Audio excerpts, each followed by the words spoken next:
राम राम राम राम राम राम राम राम राम नारायण नारायण। कामना पूरी हो जाने पर हम उसी अवस्था में आ जाते हैं जिस अवस्था में हम कामना उत्पन्न होने से पहले थे। जैसे किसी के मन में कामना उत्पन्न हुई कि मुझे 100 रुपए मिल जाए, इसके पहले उसके मन में 100 रुपए की कामना नहीं थी। अतः अनुभव से सिद्ध हुआ कि कामना उत्पन्न होने वाली है। जब तक 100 रुपए की कामना उत्पन्न नहीं हुई थी तब तक निष्कामता की स्थिति थी। उद्योग करने पर यदि प्रारब्धवशात 100 रुपए मिल जाए तो वही निष्कामता की स्थिति पुनः आ जाती है। परंतु सांसारिक सुखासक्ति के कारण वह स्थिति ठहरती नहीं और नई कामना उत्पन्न हो जाती है कि मुझे 1000 रुपए मिल जाए। इस प्रकार न तो कामना पूरी होती है और न पूरी तृप्ति होती है। केवल परिश्रम के सिवा कुछ हाथ नहीं लगता। काम अर्थात सांसारिक पदार्थों की कामना का त्याग करना कठिन नहीं है।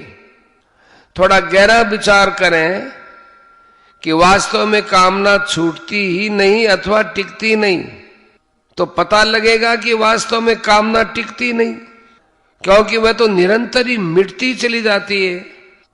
परंतु मनुष्य नई नई कामना करके उसे बनाए रखता है। कामना उत्पन्न होती है और उत्पन्न होने वाली वस्तु का मिटना अवश्यंभावी है, इसलिए कामना स्वतः मिटती है। अगर मनुष्य नई कामना न करे तो पुरानी कामना कभी पूरी होकर और कभी न पूरी होकर स्वतः मिट जाती है। कामना की पूर्ति सभी के लिए और सदा के लिए नहीं है, परंतु कामना का त्याग सभी के लिए और सदा के लिए है। कारण कि कामना अनित्य और त्याग नित्य है। निष्काम होने में कठिनाई क्या है? हम निर्मम नहीं होते, ये कठिनाई है। यदि हम निर्मम हो जाएं तो निष्काम होने की शक्ति आ जाएगी और निष्काम होने से असंग होने की शक्ति आ जाएगी। जब निर्ममता, निष्कामता और असंगता आ जाती है तब निर्विकारता, शांति और स्वाधीनता स्वतः आ जाती है। एक मार्मिक बात पर ध्यान दें, हम कामनाओं का त्याग करना बड़ा कठिन मानते हैं, परंतु विचार करें कि यदि कामनाओं का त्याग करना कठिन है तो क्या कामनाओं की पूर्ति करना सुगम है? सब कामनाओं की पूर्ति संसार में आज तक किसी की हुई है? नहीं हुई। हमारी तो बात ही क्या, भगवान के बाप दशरथ जी की भी कामना पूरी नहीं हुई। अतः कामनाओं की पूर्ति होना असंभव है, पर कामनाओं का त्याग करना असंभव नहीं है। यदि हम ऐसा मानते हैं कि कामनाओं का त्याग करना कठिन है तो कठिन बात भी असंभव बात की अपेक्षा सुगम मालूम देती है, क्योंकि कामनाओं का त्याग तो हो सकता है पर कामनाओं की पूर्ति तो हो ही नहीं सकती। इसलिए कामनाओं की पूर्ति की अपेक्षा कामनाओं का त्याग करना सुगम है। गलती यही होती है कि जो कार्य कर नहीं सकते उसके लिए उद्योग करते हैं और जो कार्य कर सकते हैं उसे करते नहीं हैं। इसलिए साधक को कामनाओं का त्याग करना चाहिए जो कि वो कर सकता है। कामनाओं के 4 भेद हैं। शरीर निर्वाह मात्र की आवश्यक कामना को पूरा कर दे। जो कामना व्यक्तिगत एवं न्याय युक्त हो, जिसको पूरा करना हमारी सामर्थ्य से बाहर हो, उसको भगवान के अर्पण करके मिटा दें। तीसरा, दूसरों की कामना पूरी कर दें जो न्याय युक्त और हितकारी हो तथा जिसको पूरी करने की सामर्थ्य हमारे पे हो। इस प्रकार दूसरों की कामना पूरी करने पर हमारे पे कामना त्याग की सामर्थ्य आ जाती है। चौथा, उपर्युक्त तीनों प्रकार की कामनाओं के अतिरिक्त दूसरी सब कामनाओं को विचार के द्वारा मिटा दे।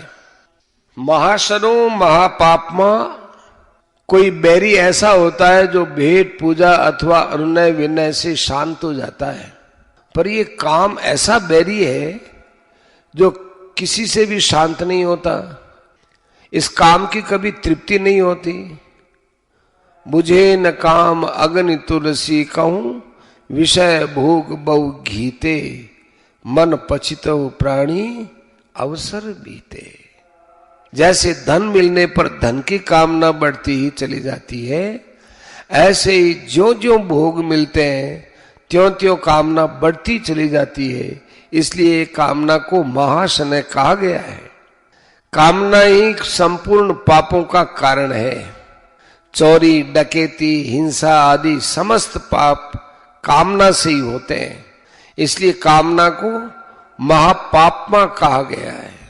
कामना उत्पन्न होते ही मनुष्य अपने कर्तव्य से, अपने स्वरूप से, अपने इष्ट माने भगवान से विमुख हो जाता है और नाशवान संसार के सन्मुख हो जाता है। नाशवान के सन्मुख होने से पाप होते हैं और पापों के फलस्वरूप नरकों तथा नीच योनियों की प्राप्ति होती है। संयोगजन्य सुख की कामना से ही संसार सत्य प्रतीत होता है और प्रति क्षण बदलने वाले शरीरादि पदार्थ स्थिर दिखाई देते हैं। सांसारिक पदार्थों को स्थिर मानने से ही मनुष्य उनसे सुख भोगता है और उनकी इच्छा करता है। सुख भोग के समय संसार की क्षण भंगुरता की ओर दृष्टि नहीं जाती और मनुष्य भोग को और अपने को भी स्थिर देखता है। जो प्रतिक्षण मर रहा है, नष्ट हो रहा है, उस संसार से सुख लेने की इच्छा कैसे हो सकती है? पर संसार प्रतिक्षण मर रहा है, इस जानकारी का तिरस्कार करने से ही सांसारिक सुख भोग की इच्छा होती है। चलचित्र माने सिनेमा में पके हुए अंगूर देखने पर भी उन्हें खाने की इच्छा नहीं होती। यदि होती है तो सिद्ध ये हुआ कि हमने उसे स्थिर माना है। परिवर्तनशील संसार को स्थिर मानने से वास्तव में जो स्थिर तत्व है उस परमात्मा की तरफ अथवा अपने स्वरूप की तरफ दृष्टि नहीं जाती। उधर दृष्टि न जाने से मनुष्य उससे विमुख होकर नाशवान सुख भोग में फंस जाता है। इससे सिद्ध होता है कि वास्तविक तत्व से विमुख हुए बिना कोई सांसारिक भोग भोगा ही नहीं जा सकता और राग पूर्वक सांसारिक भोग भोगने से मनुष्य परमात्मा से विमुख हो ही जाता है। भोग बुद्धि से सांसारिक भोग भोगने वाला मनुष्य हिंसा रूप पाप से बच ही नहीं सकता। वह अपनी ही हिंसा करता है और दूसरों की भी। जैसे कोई मनुष्य धन का संग्रह करके उससे भोगों को भोगता है तो उसे देखकर निर्धनों के हृदय में धन और भोगों के अभाव का विशेष दुख होता है। यह उनकी हिंसा हुई। भोगों को भोगकर वह स्वयं अपनी भी हिंसा करता है, क्योंकि स्वयं परमात्मा का चेतन अंश होते हुए भी जड़ धन को महत्व देने से वह वस्तुतः जड़ का दास हो जाता है, जिससे उसका पतन हो जाता है। संसार के सब भोग पदार्थ सीमित होते हैं, अतः मनुष्य जितना भोग भोगता है उतना भोग दूसरे के हिस्से से ही आता है। हाँ, शरीर निर्वाह के लिए पदार्थों को स्वीकार करने से मनुष्यों को पाप नहीं लगता।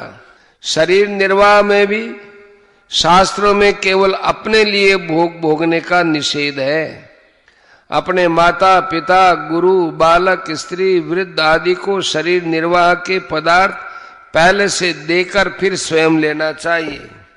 भोग बुद्धि से भोग भोगने वाला पुरुष अपना तो पतन करता है भोग्य वस्तु का दुरुपयोग करके उनका भी नाश करता है और अभावग्रस्त पुरुषों की हिंसा करता है, परंतु जीवन मुक्त महापुरुष के विषय में ये बात लागू नहीं होती।